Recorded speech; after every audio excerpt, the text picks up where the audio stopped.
Hello, 2025 friends. Do you know that if you were born this year, like if someone was to have a kid this year, they would graduate in the year 2042-ish? Like 2043? Yeah, I can't get my head around all of that. But let's bring it back to 2026 because next year, we're getting a brand new Xbox. A brand new Xbox console already, and we already apparently know the name of it. I'm not joking, and I wish I was. We've covered Xbox a lot on this channel. Let's be honest, disaster that is Xbox, and this is just doubling down on that catastrophe. I'm beside myself. Before we get there, though, not that this is bad news for everybody, but before we get to the bad news, let's look at some good news. And I gotta stress, I just love video games. This isn't a channel where we prefer PlayStation over Xbox. I actually prefer Nintendo over both of them, but this isn't what this is about. But we do have some good news out of PlayStation, which is the complete opposite. And I want to talk about why not getting a console from either of these companies in the next year is good news and explaining my thought process on that. So let's react. All right, to begin, we have, as I said, PlayStation 5 lifespan quietly confirmed, and we can all relax. So this isn't something that PlayStation has said, yes, the PlayStation 6 is coming in 3 years. It's just, it's not coming yet. We still have some lifespan here in the PlayStation 5. We just released the Pro. Hey, can we have a minute? Hideki, the joint CEO of Sony, has revealed that PlayStation 5 will live on much like the PlayStation 4. In an interview with Famitsu, Nishino spoke of how the PlayStation 5 will be around for a long time before comparing it to the PlayStation 4. Even now, many rely on the PlayStation 4, although it's becoming increasingly difficult as newer titles leave their older behind. Yeah, I know a lot of people that still only have a PlayStation 4, which is kind of crazy to me because that feels so long ago at this point.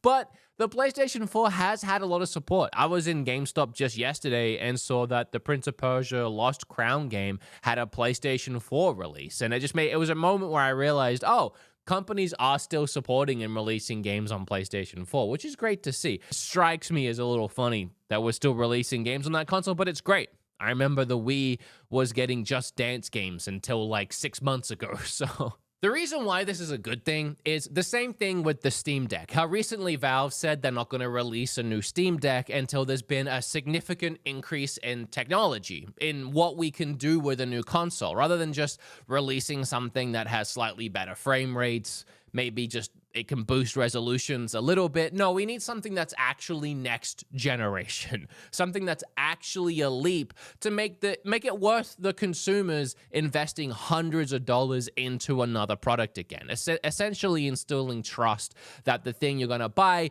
is going to feel new, is going to be exciting, and is going to be that next leap. Because like with something like the PlayStation 5 Pro, for example, I mean, this is just where we're at with technology and as a community and society. I mean, we're going to get the revision that can do a little more within the generation, but for its price point, $700, I've been playing mine a lot, and yes, I like it. I've been playing some other games in 120 frames on it, but ultimately, a one-for-one, most people aren't going to be able to tell the difference. Especially when you share clips and videos on the internet, with the compression and everything and the way things upload, there is literally no difference, which that isn't a next-gen upgrade. That's not something that a lot of people are going to want to spend that money on. That's why it's a sigh of relief, because ultimately, when we get the PlayStation 6 and we reinvest in Sony and we reinvest in that console and we spend $500, $600, $700 again, we want it to be able to do things at the bare minimum like 4K 60 and have like visual fidelity upgrades that look next gen, you know? I'm really hoping a game like GTA 6, even though it's going to release on current gen consoles, is the start of really pushing what we can do in the video games industry even further. That's what we're hoping to get when we buy something new, when we invest in a new console. Not something that is rushed out to the market because you want to compete and put yourself in a, pun not intended, prime position for the next generation. Because before we even read this, Xbox releasing a console in 2026 screams a couple of things to me. One, Nintendo is releasing their new console this year. So if Xbox releases a new console next year, their thing is going to feel even fresher and newer than the latest thing, which is Nintendo's thing, only giving Nintendo a year on the market to have the latest release console, where normally Nintendo gets a couple of years, a few years even, sometimes grace period, because Nintendo smartly release in between the other consoles' release schedules. So even technically, Nintendo is a generation behind. They always feel like, marketing-wise, a generation ahead, because theirs is always the most recent, it feels like, in that way, or at least for a while, because it staggers, you know? So Xbox cutting that closer and cutting them off, it kind of feels like they're trying to encroach in what Nintendo's been doing and steal that release window. Also, getting even closer to PlayStation, or even further away from PlayStation's release window, and being before them.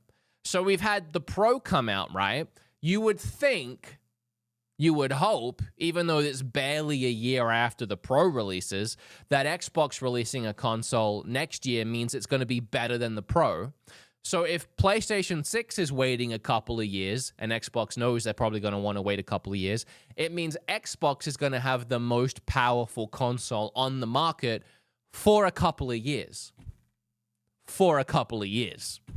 I mean, that's cool for them for a couple of years. And then PlayStation 6 is going to have a bigger advantage of having 2 more years of technological advancements and the prices on hardware coming down to be able to beat Xbox and then have something more powerful than the Xbox Prime on the market for the next 5 years, you know? But at the same time, with the way Xbox has been traveling, you know, their marketing when they released the PlayStation 5 and the Xbox Series X was, the Xbox is the place for powerful. The Xbox was the power your dreams, or whatever it is that they went with. Like, we have the powerful console. That was really the only thing that helped them have a successful launch, was them saying, hey, we have a powerful console. So I think that, in my opinion, is what they're leaning into here, is them going to have the most powerful console, something even more powerful than the PlayStation 5 Pro on the market for a couple of years. Also, sorry that I haven't been uploading here much, or really at all, across all my channels. My main channel here, or my side channel, ReactEmUps. I've been sick again. I've been sick for 2 weeks. That big flu that went around for holiday season, both Kim and I caught that. I was sick twice in December. Brutal month for me. The busiest month of the year for content creators, where ad revenue was at its highest, and I was sick for half the month. So that's great for me. Look forward to this year's December. So this news comes from X account, The Ghost of Hope, who has a history of posting primarily Call of Duty leaks. According to Hope, he says he's heard the next Xbox console is still coming in 2026 and will be called Xbox Prime. Xbox Prime. That's a horrible name. I'm really hoping that's a code name. Most consoles get a code name leading up to release. The GameCube was Dolphin. The Switch was NX. So let's really hope that Xbox Prime is a code name. Although, to be honest, I mean, where do you go from Xbox One, Xbox One X, and Xbox Series X? I mean, Xbox Category X, Xbox Triple X, Xbox. I don't know. Maybe I hate Xbox Prime though. It's cringy. I don't know. It's Xbox Prime. Xbox Prime. Like something Transformers in that. Optimus Prime, Xbox Prime. I don't know. I just don't like it. I also didn't like Switch too much when I heard that, and now I can't see it any other way. So, hey, who knows? He continues to say it's unclear if the console's name is a code name or not, and that Infinity Ward's next Call of Duty title presumably Modern Warfare 4 will be a day one release. So this is coming from a leaker who has a history of posting Call of Duty leaks. So has a history of being correct in the Call of Duty leak department. And this is tied into a Call of Duty leak because he's saying that the next Call of Duty is a day one release on Xbox Prime. I mean, it's all very specific stuff and putting your accountability on the line if you're a known leaker who's usually correct. For it to be either a lie or misinformation, I don't really know. There seems to be a lot of people running with it, though. I've seen a lot of people online that believe this to be the case and other sources confirming, but it seems weird to me to release it alongside Call of Duty. I mean, this recent Call of Duty that just released, it did pretty well at first, but I think it's instantly had a really big drop-off, in part because of like Marvel Rivals and also it just not performing very well and not having retention of gamers. So, I mean, that's a big bet to put all your money on. At the same time, you know, we haven't heard about Fable from Xbox. We haven't heard about anything new from Halo in a while, so they could be gearing up to release it alongside the new Fable maybe, and have Fable be a cross-generation release. All of these games that they've been supposedly working on for a long time could end up being a cross-generation release, and I don't know how any of that's going to work too when you move into a new generation and you have the Series S, because if they want to support, let's say they want to support the old generation and the new generation like they did when they upgraded to Series X, does that mean you also have to support the Series S, a console that has held back Xbox this generation, a console that, like, it couldn't play Baldur's Gate? You know, it held back a lot of possibilities with video games. You're going to try supporting that into next gen too? That's what I mean with disaster. Like, there's so many different avenues to look at, from Xbox's hardware to Xbox's software or lack of software. There's not really any strong element of Xbox right now you can point to and be happy with. Every element is kind of a disaster, and every choice they make seems detrimentally worse than the last. Even down to the name Xbox Prime, which could change, to be fair. Could change. As of September 2024, the Xbox Series X and S has sold 29 million units, half of the PlayStation 5, 60 million. To be fair, that's pretty good. I mean, it's like, I think it's literally Wii U numbers, which I think we always considered the Wii U a failure, right? Oh no, it was 13 million. I know it had a 3 in it. I know it was double digits with a 3 in it. No shot it was only 13 million. I always forget how bad that was. Really? 13 million? I gotta do a double check. Holy Nintendo. Sorry, I'm stun locked on that one. That's crazy. The Quest 2 sold more than the Wii U.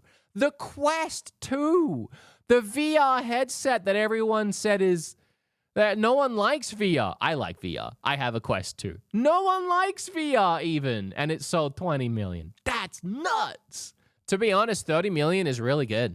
Did this ad just pop up and cover half of the article I was reading? It did. Whenever I make these videos, people yell at me to get ad blocker, and unfortunately I refuse because my whole career is ads. My whole career is getting paid from ad revenue, so I can't rightfully use an ad blocker and take money away from anybody else. That feels scummy of me personally to do. But man, some of these websites need to get their ads under control. I can handle this, but this is right over what I was reading, and that's just gonna make me click away, you know? All right, I went off on so many tangents, I'm out of control. That's my thoughts on Xbox possibly releasing a console in a couple of years. I don't think it's a good idea. Also, one extra thing I didn't touch on that was part of the earlier conversation. I don't think it's long enough for that generational leap in hardware. I don't think we're quite there yet. Will it be cool to have something next year that could play GTA 6? Like, in a way better way console, like with better frames and resolution? Yeah, I mean, it might make that next-gen game feel even more next-gen. But I don't think the industry is quite there, and I don't think the hardware is quite there. I think you need a little bit more time. I don't think that 4 or 5 year turnaround is enough to create a next-gen leap that will last you 8 more years into the future, unless you're leaning into doing a 4 or 5 year release window from here on out, which I don't think anyone's going to invest that into Xbox personally. But let me know your thoughts down below, and your thoughts on anything and everything I talked about today. Make sure to like, comment, and flip on that subscribe button. And hopefully I'll see you very soon with another video. Bye.